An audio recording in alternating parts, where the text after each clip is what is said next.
Guys, എൻ്റെ പുതിയൊരു വീഡിയോയിലേക്ക് എല്ലാവർക്കും സ്വാഗതം. ഇന്ന് ഞാൻ എംപ്ലോയ്മെൻറ്റ് ഓഫീസിൽ പോവുകയാണ്. എൻ്റെ എംപ്ലോയ്മെൻറ്റ് രജിസ്ട്രേഷൻ ഒന്ന് പുതുക്കാനുണ്ടായിരുന്നു. അപ്പോൾ ഞങ്ങൾ അങ്ങനെ എംപ്ലോയ്മെൻറ്റ് ഓഫീസിൽ എത്തി. അപ്പോൾ നമ്മുടെ എംപ്ലോയ്മെൻറ്റ് ഓഫീസ് ഇപ്പോൾ വരുന്നത് തേക്ക് മ്യൂസിയത്തിൻ്റെ നേരെ ഓപ്പോസിറ്റാണ്. ആദ്യത്തേത് നമ്മുടെ ബസ് സ്റ്റാൻഡിന് തൊട്ടടുത്തായിരുന്നു. അപ്പോൾ ഞാൻ ആദ്യം പോയത് അവിടെയായിരുന്നു. പിന്നെ അവിടെ നിന്നാണ് എല്ലാവരും പറഞ്ഞിട്ടാണ് മനസ്സിലായത് തേക്ക് മ്യൂസിയത്തിൻ്റെ അവിടേക്ക് മാറ്റിയിട്ടുണ്ട് എന്നുള്ളത്. അപ്പോൾ ഞങ്ങൾ അങ്ങനെ എത്തി. ഞാൻ എൻ്റെ ഫ്രണ്ടിനെ ഒപ്പമാണ് പോയിട്ടുണ്ടായിരുന്നത്. വലിയ തിരക്കോ കാര്യങ്ങളോ ഒന്നും ഉണ്ടായിരുന്നില്ല. എനിക്ക് ആഡ് ചെയ്യാനും പുതുക്കാനും ഉണ്ടായിരുന്നു. അപ്പോൾ അത്യാവശ്യം നല്ല സമയം എടുത്തിട്ടുണ്ടായിരുന്നു ചെയ്യാൻ വേണ്ടിയിട്ട്. അത് കഴിഞ്ഞ് ഞങ്ങൾ തിരിച്ചു പോരുകയാണ്. പോന്നപ്പോൾ നല്ല ബ്ലോക്ക് ഉണ്ടായിരുന്നു. തിരഞ്ഞെടുപ്പിൻ്റെ ഓരോ പ്രോഗ്രാംസ് ആയതുകൊണ്ട് നല്ല ബ്ലോക്ക് ഉണ്ടായിരുന്നു. നല്ല ബ്ലോക്കിൽ പെട്ടിട്ടുണ്ടായിരുന്നു.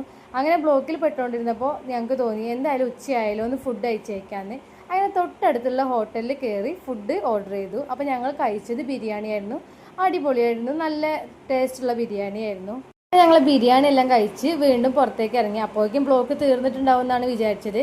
എന്നാൽ അപ്പോൾ ഉണ്ട് BJP-കാരുടെ ജാഥ വരുന്നത്. അങ്ങനെ ആ ബ്ലോക്കിലും പെട്ട് അത്യാവശ്യം എല്ലാ ബ്ലോക്കും ഞങ്ങൾക്ക് അന്ന് കിട്ടിയിട്ടുണ്ടായിരുന്നു. അപ്പോൾ നിലമ്പൂർ പോകുന്നവരൊക്കെ ഒന്ന് സൂക്ഷിക്കുക. എന്തെങ്കിലും കാര്യത്തിന് ഇറങ്ങുകയാണെങ്കിൽ കുറച്ച് നേരത്തെ ഇറങ്ങിയാൽ അത്രയും നല്ലതായിരിക്കും. അപ്പോൾ എൻ്റെ ഇന്നത്തെ വീഡിയോ അവസാനിക്കുന്നു. എൻ്റെ വീഡിയോസ് ഇഷ്ടപ്പെടുകയാണെങ്കിൽ ലൈക്ക്, ഷെയർ, സബ്സ്ക്രൈബ് ചെയ്യാൻ മറക്കല്ലേ. Bye bye.